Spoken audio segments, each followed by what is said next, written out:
जय हिंद भाई सारे कैंਡੀਡੇਟਸ ਨੂੰ ਤਾਂ ਇੱਕ ਵਾਰ ਫੇਰ ਆਏ ਤੁਹਾਡੇ ਵਾਸਤੇ ਬਹੁਤ ਹੀ ਵਧੀਆ ਅਪਡੇਟ ਲੈ ਕੇ ਤੇ ਅਪਡੇਟ ਹੈ ਜੀ ਪੰਜਾਬ ਦੀ ਸਰਕਾਰੀ ਭਰਤੀਆਂ ਦਾ।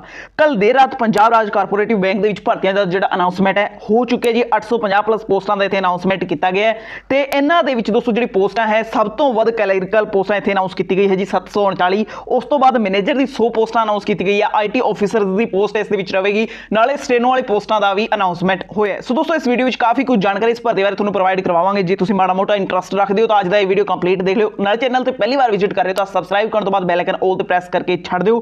ਪੰਜਾਬ ਦੀ ਭਰਤੀਆਂ ਬਾਰੇ ਛੋਟੀ ਵੱਡੀ ਸਾਰੀ ਅਪਡੇਟ ਤੁਹਾਨੂੰ ਸਮੇਂ ਸਿਰ ਮਿਲਦੀ ਰਹੇਗੀ। ਤਾਂ ਚਲੋ ਫਿਰ ਹੁਣ ਸਿੱਧਾ ਚੱਲਦੇ ਹਾਂ ਆਫੀਸ਼ੀਅਲ ਨੋਟੀਫਿਕੇਸ਼ਨ ਤੇ। ਦੋਸਤੋ ਇਹ ਹੈ ਆਫੀਸ਼ੀਅਲ ਨੋਟੀਫਿਕੇਸ਼ਨ ਜਿਹੜਾ ਪੰਜਾਬ ਸਟੇਟ ਕਾਰਪੋਰੇਟਿਵ ਬੈਂਕ ਲਿਮਟਿਡ ਦੇ ਵੱਲੋਂ ਰਿਲੀਜ਼ ਕੀਤਾ ਗਿਆ ਤੇ ਤੁਸੀਂ ਇਹਨਾਂ ਦੀ ਆਫੀਸ਼ੀਅਲ ਸਾਈਟ ਤੇ ਜਾ ਕੇ ਵੀ ਇਹ ਨੋਟੀਫਿਕੇਸ਼ਨ ਡਾਊਨਲੋਡ ਕਰ ਸਕਦੇ ਹੋ। ਜਾਂ ਪੰਜਾਬ ਜੋ ਵੱਡਾ ਦਾ ਜਿਹੜਾ ਟੈਲੀਗ੍ਰਾਮ ਗਰੁੱਪ ਹੈ ਉਸ ਦੇ ਉੱਤੇ ਵੀ ਨੋਟੀਫਿਕੇਸ਼ਨ ਦਾ ਲਿੰਕ ਤੁਹਾਨੂੰ ਮਿਲ ਜਾਏਗਾ, ਉੱਥੋਂ ਵੀ ਤੁਸੀਂ ਈਜ਼ੀਲੀ ਡਾਊਨਲੋਡ ਕਰ ਸਕਦੇ ਹੋ। ਤਾਂ ਇਹ ਜਿਹੜਾ ਫਾਰਮ ਹੈ ਦੋਸਤੋ ਇਹ ਸਟਾਰਟ ਹੋ ਜਾਏਗਾ 20/5/2021 12 ਵਜੇ ਤੋਂ। ठीक है, दोपहर के जोड़े 12 बजणगे उस दे नाल ही फॉर्म का लिंक एक्टिवेट हो जाएगा। तुसीं आराम नाल आपदा फॉर्म भर सकते हो। पोस्टां की इन्फॉर्मेशन सुन लो ध्यान नाल। सीनियर मैनेजर की 40 पोस्टां का अनाउंसमेंट किया गया है तो इन्हां दी जिहड़ी क्वालिफिकेशन है उसकी 2 कंडीशनां रखी गई है।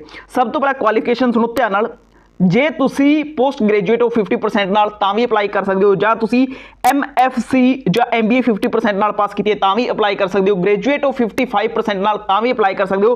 बट जिहड़ी दूजी कंडीशन है वो है जी एक्सपीरियंस की। घट्टो घट्ट तुहाडे कोल जिहड़ा है वो 5 सालां दा एक्सपीरियंस होना चाहिए तां ही तुसीं इस पोस्ट वास्ते जा सकते हो। अगे चलदे आ मैनेजर की पोस्ट की गल करदे आ तां 60 पोस्टां इत्थे अनाउंस की गई है। इन्हां वास्ते जिहड़ी क्वालिफिकेशन चाहिए है जी पोस्ट ग्रेजुएट जे तुसीं 50% नाल हो तां अप्लाई कर सकते हो। ग्रेजुएट जे तुसीं 55% दे नाल हो तां भी अप्लाई कर सकते हो। एक्सपीरियंस वगैरह की कोई इत्थे डिमांड नहीं रखी गई है, बट 10वीं दे विच तुहाडी पंजाबी जिहड़ी है वो पास होनी चाहिए है। सो इन्हां दे विचों कोई भी जे तुहाडी एक क्वालिफिकेशन पास है तां तुसीं ईजीली आपदा फॉर्म फिलअप कर सकते हो। अगे चलते हैं इन्फॉर्मेशन टैक्नोलॉजी ऑफिसर की गल करते हैं तो इत्थे भाई कंडीशन रखी है 50% मार्क्स के नाल तुहाडी MCA MSc पास होनी चाहिए है। ठीक है, मान्यता प्राप्त यूनिवर्सिटी तो। ਜਾਂ दोस्तों अगे होर इत्थे BE BTech वगैरह की कंडीशनां भी इन्होंने लाई हुई है। इन्हां विचों कोई भी क्वालिफिकेशन तुहाडी पास है तो तुसीं ईजीली फॉर्म भर सकते हो।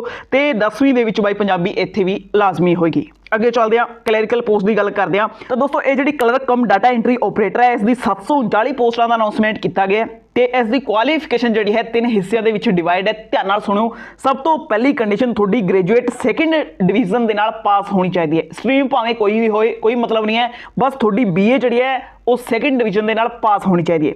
दूजी कंडीशन इत्थे तुसीं सुन लो BA जां MA दे नाल नाल तुहाडा जिहड़ा 6 महीने का कंप्यूटर कोर्स भी किता होना चाहिए है तां ही तुसीं अप्लाई कर सकते हो। तीजी कंडीशन है भाई 10वीं दे विच पंजाबी पास होने की। तां कुल मिला के इत्थे क्वालिफिकेशन बनती है जे तुसीं 2nd डिवीजन BA पास हो, 6 महीने का कंप्यूटर कोर्स तुहाडे कोल है, 10वीं विच तुहाडी पंजाबी पास है तां तुसीं इस पोस्ट वास्ते जा सकते हो। ठीक है, इस तो बाद स्टेनो की पोस्ट इत्थे अनाउंस की गई है। इस दे विच जिहड़ी कंडीशन है क्वालिफिकेशन की ग्रेजुएशन थोड़ी 2nd डिवीजन के नाल पास होनी चाहिए है, जां थोड़ी MA यानी कि पोस्ट ग्रेजुएट पास होनी चाहिए। इस दे विच परसेंटां की कंडीशन नहीं लगी हुई। तो इस तो बाद 6 महीने का तुहाडे कोल डिप्लोमा होना चाहिए है।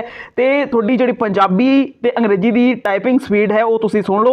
पंजाबी की 80 वर्ड पर मिनट तुहाडी टाइपिंग होनी चाहिए है स्टेनो की, ते अंग्रेजी दे विच इत्थे 20 वर्ड पर मिनट मंगे गए है। ठीक है, तो 10वीं दे विच तुहाडी पंजाबी पास होनी चाहिए है। पंजाबी बोलण दा लिखण दा नॉलेज भी तुहानूं होना चाहिए है। तो ये तो होगी जी क्वालिफिकेशन की कंडीशन। तो दोस्तों इत्थों पोस्टां की वंड वगैरह तुसीं आराम नाल देख लियो, नहीं तो वीडियो बहुत ज़्यादा लंबा हो जाएगा। नोटिफिकेशन का लिंक तुहानूं प्रोवाइड करावांगे, उत्थों तुसीं आराम नाल देख सकते हो। ठीक है, अगे कुछ कंडीशनां दी आपां गल कर लैंदे हां, जिवें कि तुहाडा एग्जाम जिहड़ा होएगा उस दे विच जनरल कैटेगरी नूं मिनिमम 40% मार्क्स लेने जरूरी है। उत्थे ही SC कैटेगरी वास्ते कंडीशन रखी गई है जी 35% की। फीस की गल करिए तो जनरल कैटेगरी तो अदर कैटेगरी में 1400 रुपया होएगा। सिर्फ SC कैटेगरी में इत्थे 700 रुपया फीस लगेगी। एज लिमिट जनरल कैटेगरी तो अदर वास्ते है जी 37 साल, बाकी SC कैटेगरी की 42 साल है। तो होर जिन्नी भी पंजाब की राखवी कैटेगरी होएगी सारिਆਂ ਨੂੰ छूट मिल जाएगी। एज की काउंटिंग की जाएगी जी 1/1/2021 तो। ठीक है, अगे चलते हैं इत्थे भाई जिहड़ा रिटन एग्जाम होएगा उस दे विच थोड़ी नैगेटिव मार्किंग भी रहेगी। इस गल का तुसीं ध्यान रखना है। यह है थोड़ी सैलरी का शेड्यूल, जिहड़ी भी तुसीं पोस्ट वास्ते जाना चाहते हो इत्थों आपकी सैलरी देख सकते हो। ठीक है, तो इस तो बाद इत्थे मिल जाएगा तुहानूं सिलेबस। सारी पोस्टां का अड्डो अड्ड सिलेबस इन्होंने लिखा हुआ है। तुसीं आपकी पोस्ट के अकॉर्डिंग सिलेबस देख सकते हो, जिवें कि यह है जी सीनियर मैनेजर का सिलेबस। इस तो बाद थोड़ा जिहा आपां अगे चलांगे तो इत्थे मिल जाएगा आपां नूं मैनेजर की पोस्ट का सिलेबस। फटाफट तुसीं स्क्रीनशॉट ले लो। तो अगे चलांगे तो IT ऑफिसर का जिहड़ा सिलेबस है वो तुहानूं देखण नूं मिल जाएगा। यह है जी IT ऑफिसर की पोस्ट का सिलेबस। ठीक है, आराम नाल तुसीं इसका स्क्रीनशॉट ले सकते हो। अगे चलदे दोस्तों क्लैरिकल पोस्ट की गल करते हैं तो इत्थे जिहड़ा है क्लैरिकल पोस्ट का सिलेबस तुहानूं देखण नूं मिल जाएगा। ਤਾਂ ਦੋਸਤੋ ਇਸੀ ਪੋਸਟਾਂ ਦੇ ਬਾਰੇ ਵੱਡੀ ਇਨਫੋਰਮੇਸ਼ਨ, ਬਾਕੀ ਤੁਸੀਂ ਫਾਰਮ ਭਰਨ ਤੋਂ ਪਹਿਲਾਂ ਇੱਕ ਵਾਰ ਬਾਰੀਕੀ ਨਾਲ ਇਹ ਨੋਟੀਫਿਕੇਸ਼ਨ ਜਿਹੜਾ ਰੀਡ ਕਰ ਲੈਣਾ ਤਾਂ ਕਿ ਕੋਈ ਵੀ ਮਿਸਟੇਕ ਨਾ ਰਵੇ, ਸਾਰੀ ਇਨਫੋਰਮੇਸ਼ਨ ਤੁਹਾਨੂੰ ਮਿਲ ਜੇ। ਤੇ ਬਾਕੀ ਪੰਜਾਬ ਦੀ ਸਾਰੀ ਭਰਤੀਆਂ ਹੁਣ ਛੇਤੀ ਹੀ ਰਿਲੀਜ਼ ਹੋ ਜਾਏਗੀ ਕਿਉਂਕਿ ਸਰਕਾਰ ਦੇ ਕੋਲ ਟਾਈਮ ਜਿਹੜਾ ਬਹੁਤ ਘੱਟ ਰਿਹਾ ਹੈ। ਤਾਂ ਤੁਸੀਂ ਦੱਬ ਕੇ ਤਿਆਰੀ ਰੱਖਣੀ ਹੈ, ਕਰੋਨਾ ਵਗੈਰਾ ਫੈਲਿਆ ਹੋਇਆ ਇਸ ਕਰਕੇ ਆਪਦੀ ਤਿਆਰੀ ਨਾ ਛੱਡ ਦਿਓ, ਨਹੀਂ ਤਾਂ ਐਗਜ਼ਾਮ ਦੇ ਵਿੱਚ ਤੁਸੀਂ ਪਿੱਛੇ ਰਹਿ ਜਾਓਗੇ। ਤੇ ਪੰਜਾਬ ਪੁਲਿਸ ਦੀ ਭਰਤੀ ਵੀ ਰਿਲੀਜ਼ ਹੋ ਜਾਏਗੀ, ਬਸ ਐਸੇ ਕਰੋਨਾ ਕਾਰਨ ਥੋੜੀ ਜਿਹੀ ਲੇਟ ਹੋਗੀ। ਬਾਕੀ ਪੋਸਟਾਂ ਸਾਰੀ ਅਨਾਉਂਸ ਹੋਏਗੀ, ਦੱਬ ਕੇ ਤਿਆਰੀ ਰੱਖੋ ਤੇ ਜਿੱਦਾਂ ਹੀ ਕੋਈ ਭਰਤੀਆਂ ਬਾਰੇ ਅਪਡੇਟ ਹੋਏਗਾ ਤੁਹਾਡੇ ਨਾਲ ਸਮੇਂ ਸਿਰ ਸ਼ੇਅਰ ਕਰਦੇ ਰਵਾਂਗੇ। ਚੈਨਲ ਨਾਲ ਬਣੇ ਰਹੋ, ਆਪਾਂ ਮਿਲਾਂਗੇ ਨੈਕਸਟ ਵੀਡੀਓ ਵਿੱਚ, ਉਦੋਂ ਤੱਕ ਦੇ ਲਈ ਰੱਬ ਰਾਖਾ।